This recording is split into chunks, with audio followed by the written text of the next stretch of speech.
À l'occasion du 4e cycle de l'examen périodique universel EPU de notre pays, la République de Guinée, tenue à Genève le 29 avril 2025, nous, organisation de la société civile guinéenne, engagée pour la promotion et la protection des droits humains, saluons avec force l'élan remarquable de solidarité internationale et la participation de 87 États lors de l'examen de la Guinée. Cette mobilisation exceptionnelle témoigne de l'importance stratégique accordée par la communauté internationale à la situation des droits humains en Guinée et de l'attention portée aux efforts et aux défis de notre pays en la matière. Nous saluons la participation de la délégation guinéenne, composée de cadres de plusieurs départements ministériels, pour la participation active et son ouverture tout au long de ce processus. Le dialogue engagé à Genève reflète une volonté politique de coopération avec les mécanismes internationaux des droits humains. Lors de cet examen, la Guinée a reçu 257 recommandations couvrant l'ensemble des droits civils, politiques, économiques, sociaux et culturels, y compris les droits des femmes, des enfants, des personnes vulnérables, la gouvernance des ressources naturelles ainsi que la protection de l'environnement. Ces recommandations constituent une feuille de route essentielle pour renforcer l'état de droit, réduire les inégalités et améliorer les conditions de vie des populations guinéennes.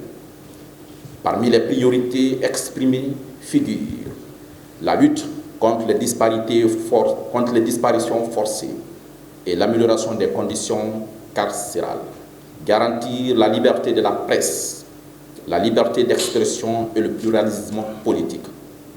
La ratification du protocole de Paris relatif au statut des institutions nationales indépendantes des droits de l'homme, INDH.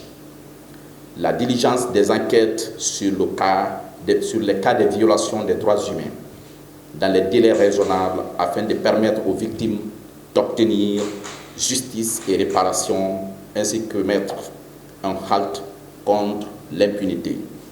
L'accès à une éducation inclusive et équitable, la lutte contre la pauvreté et les inégalités sociales, le respect des droits dans les projets de développement, notamment le projet Simandou, présenté comme un levier stratégique pour un développement durable et inclusif.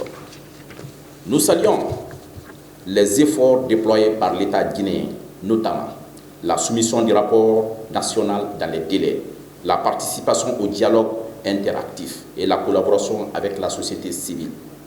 Ces avancées sont encourageantes et doivent être renforcées à travers l'acceptation et la mise en œuvre effective des recommandations.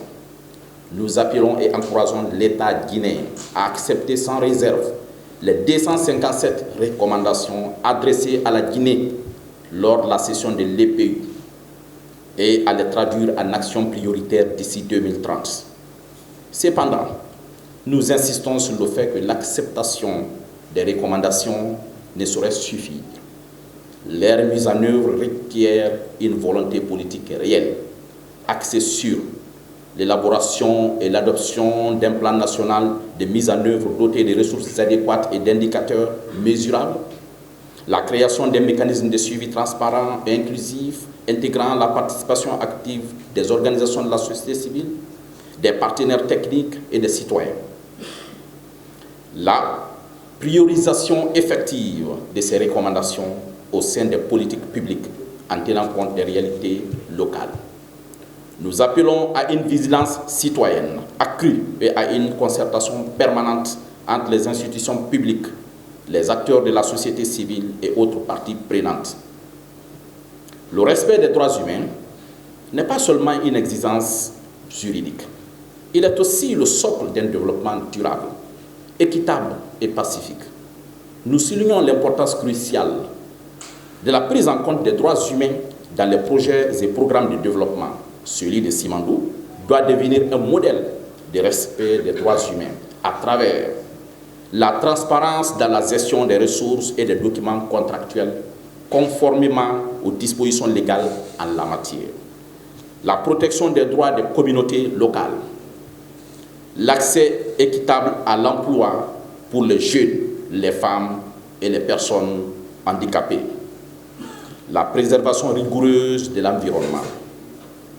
Pour finir, nous réitérons notre engagement à accompagner l'État guinéen dans ce processus exigeant, mais porteur d'espoir, afin que les engagements pris à Genève se traduisent en actions concrètes pour une Guinée plus respectueuse des droits humains.